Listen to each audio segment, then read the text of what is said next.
Hello, it is Monday. Welcome back to Fireside Chats with Kimberly. I'm Kimberly. Thank you to Wild Earth, who is the sponsor for this week's talks. Prize packs for this month's contest have been graciously donated by Hodo Foods, Crofters Organics, Follow Your Heart, Cinnaholic, and Orgain. I invite my viewers to enter the monthly contest at virtualvegfest.com and click on the contest tab for details. Entering is super easy just by liking and or subscribing to our social media and Virtual Veg Fest YouTube channel. You're entered to win one of 5 prize packs.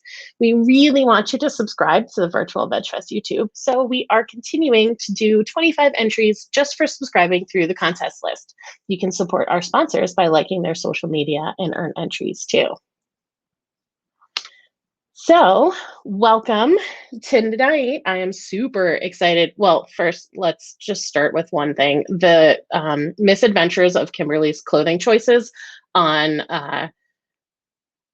this show continue. I'm wearing a shirt that has stripes, but some of the stripes are green and my background is coming through. So if you see me keep doing this, that's why I'm not like partially invisible or anything.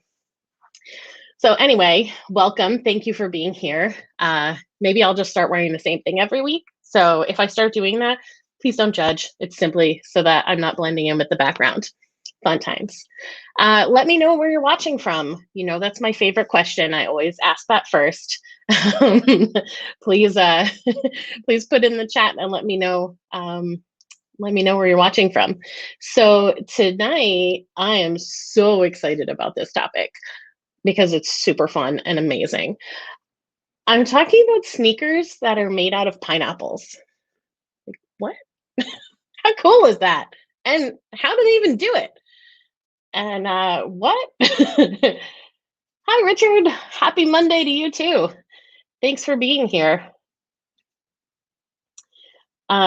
So yeah, you can make vegan leather. Hey, Diane.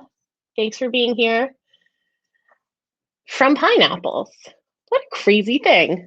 So how I came across this was an article about Nike, that they have decided to offer a vegan option of their famous Air Ones. Ooh. Should have wrote that down. I was a big sneakerhead in high school, and I guess I'm not so much anymore. But anyway, that's where I first heard about this, because there was an article about Nike and these sneakers that they've made that have the Nike swoosh is made from pineapple leather. So it made me want to look into that. And their line, they're calling it the Happy Pineapple Collection.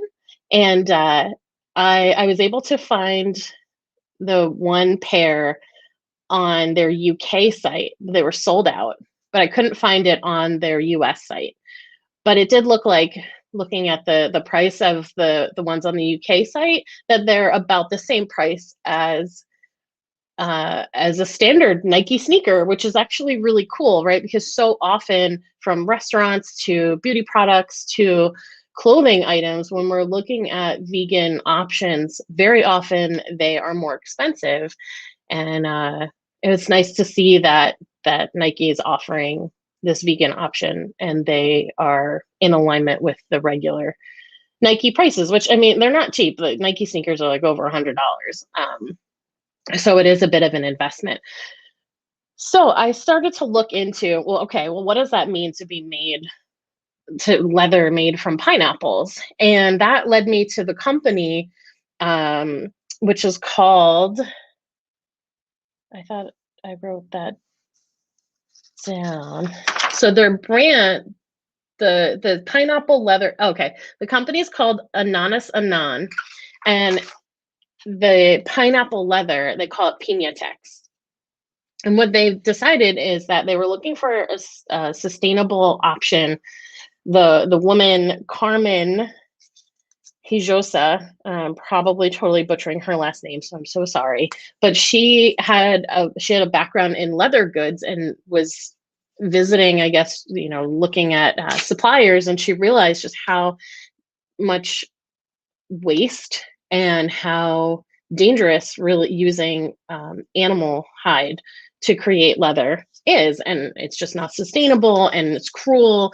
And so she started to look for another option, and she realized that pineapple farmers, when they cut the leaves off the top of the pineapples, that just becomes garbage. And it turns out that by using the pineapple leaves for another purpose, they're actually preventing 264 tons of carbon dioxide from being released into the air, because typically what's left over after a pineapple harvest is about 825 tons of pineapple leaves.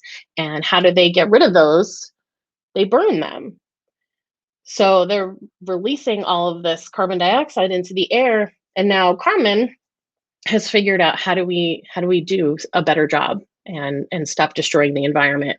I was looking at her company's website, and she very much is interested in being ethical from both the animal rights standpoint as well as a human rights standpoint, and also protecting the environment. So that's pretty amazing. And it turns out that you can turn pineapple leaves. You take the fibers from the pineapple leaves, and you can turn that into, you can weave it together, and you can also have it not woven together. And she's turning it into so many amazing things.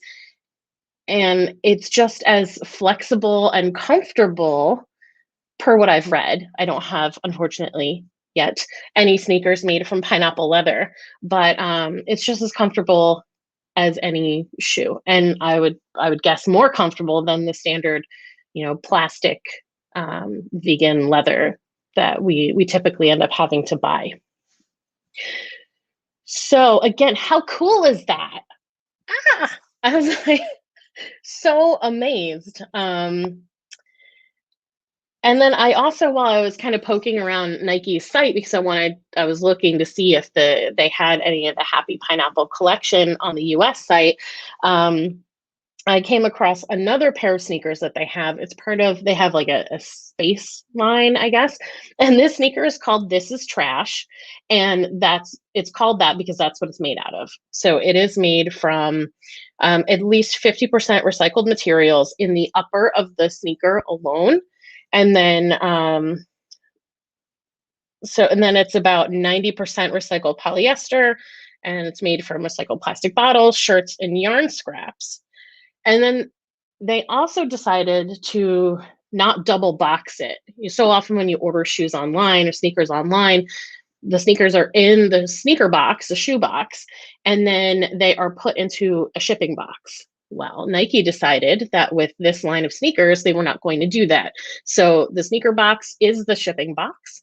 And so less waste and less cost to ship, less weight being shipped. And the box is made from repurposed materials. And the print is plant-based ink. So, I mean, the Nike's been in the news, in years past, and not always for a good thing. So I'm not necessarily being like, yay, every vegan should buy Nike.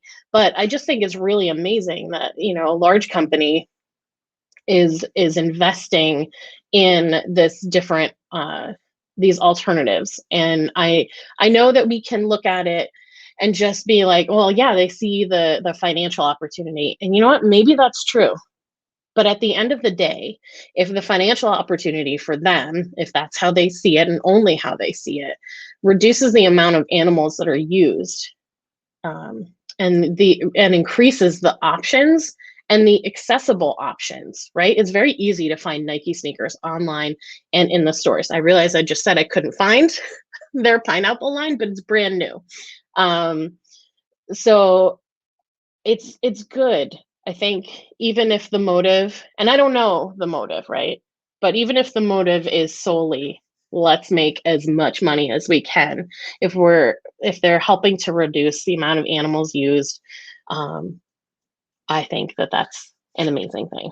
And like, they're super cute. Like, just, if you Google them, they're so cute. I love them.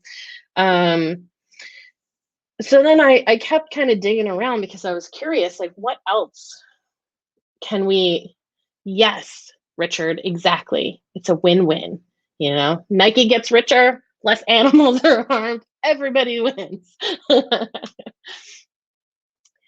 So I was still digging around, and I found another company. It's run by two entrepreneurs who quit their jobs in order to launch this company. It's called Deserto.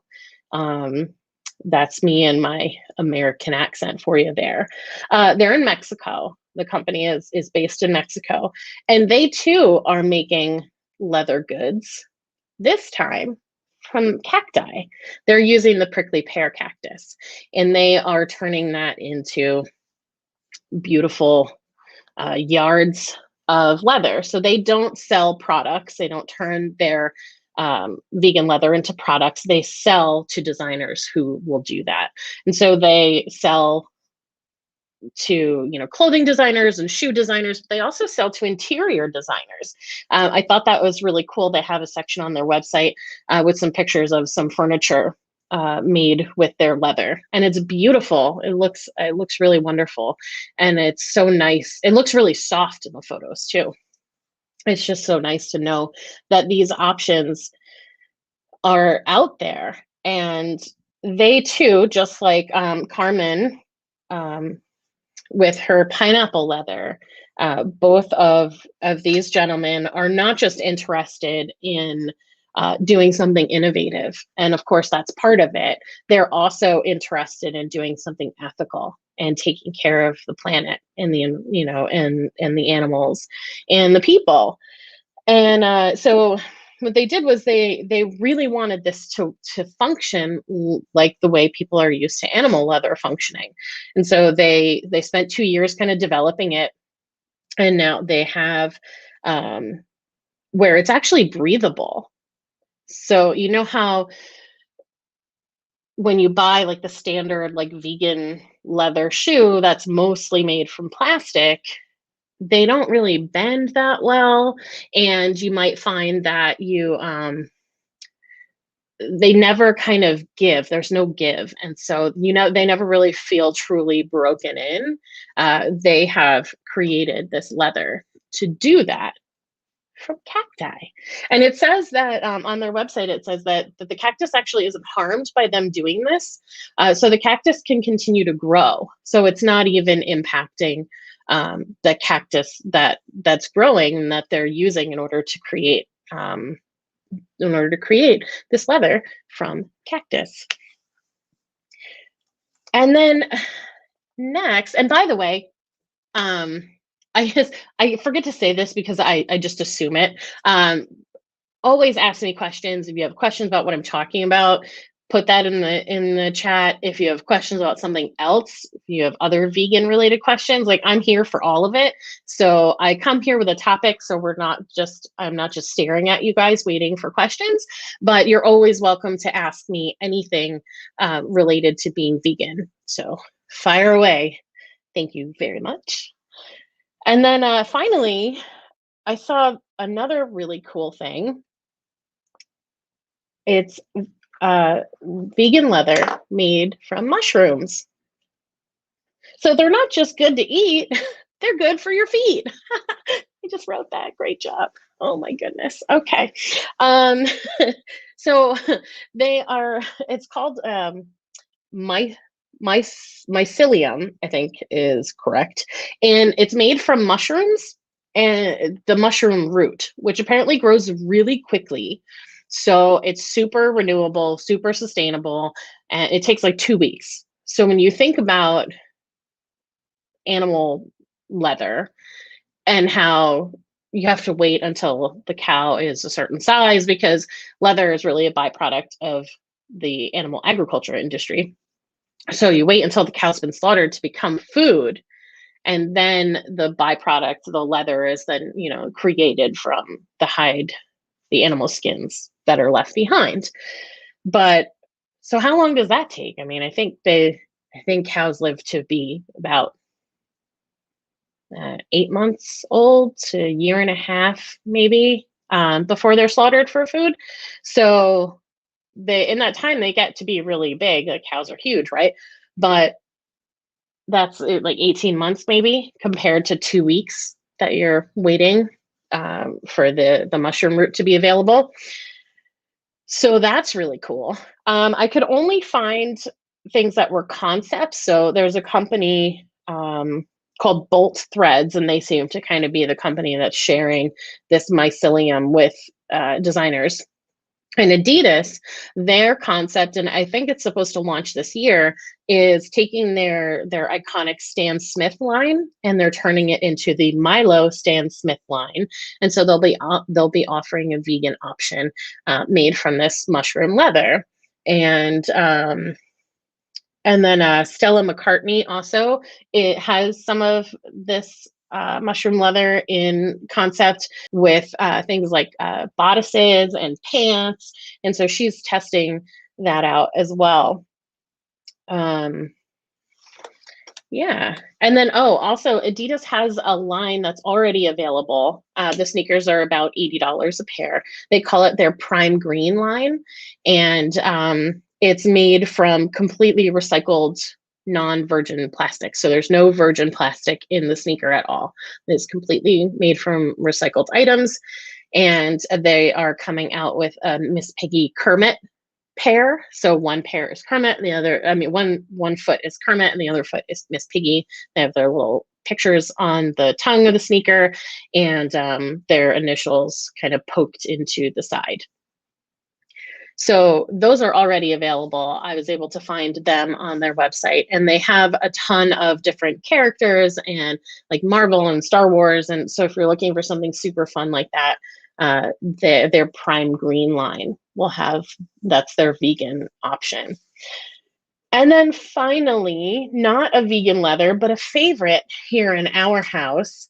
My husband loves his Saucony Jazz. Yeah, Jazz Vegan, they're called. And they are super cute and super comfortable. And they're actually unisex. When you look them up on the Saucony site, it will say men's, but they give you the size conversion chart for women's sneakers because they can be worn by everybody. And those are about $60. Sometimes when they're on sale, they go as low as $49. So they are also super affordable, and they are made from canvas and hemp, and including the glue. So by the way, all of these items that I've mentioned, even the glue that is holding the sneaker together is vegan. So there's no animal products in them at all. So I am really excited to learn all this. I had no idea about sneakers made from pineapples, and that got me very excited because I love pineapples. And to know that we're able to create sneakers from the leaves that just get burned and are destroying the environment, like, it's just so amazing. Like, people are so innovative, and I'm so glad that like being vegan is just becoming this thing, and it's just so wonderful, and people are embracing it, and companies are getting on board. You know, even the large companies like Nike and Adidas are looking at ways to incorporate more animal-free options in their designs, and I think that's amazing. So thank you for that. Does anybody have any questions, again, about vegan leather or about anything else vegan related? I am more than happy to answer you. As always, while I wait to see if you have any questions, as always, you can send me questions or topic suggestions either through the Virtual Veg Fest website. There's a button right at the top where it says, I think it said send me a message. So you can send me a note there, let me know what you're thinking about. Or you can follow me at Did You Bring the Hummus on Instagram and Facebook. You can find me on Twitter at Bring the Hummus, and just send me a message and let me know, what are you thinking about? I'd love to be able to answer some of your questions or turn your question into a topic of a future show. Speaking of future shows, the premiere of the Vegan Stew will be this Wednesday at 7 p.m. I will be there with 5 other fabulous ladies, and we are going to talk about our why we are vegan. So join us there. I hope to see you Wednesday at 7 through the Vegan Stew YouTube channel. You can find that on my Facebook page as well. You can get the link to the YouTube and to that Facebook page, so you can like that and subscribe as well. Thank you, as always, for being here with me. I'm so happy to share what I've learned, what I'm thinking about. I'm so honored to do this work, and I'm just so grateful for all of you. So enjoy the rest of your Monday. Have an amazing week. I'll see you next week, and I love you.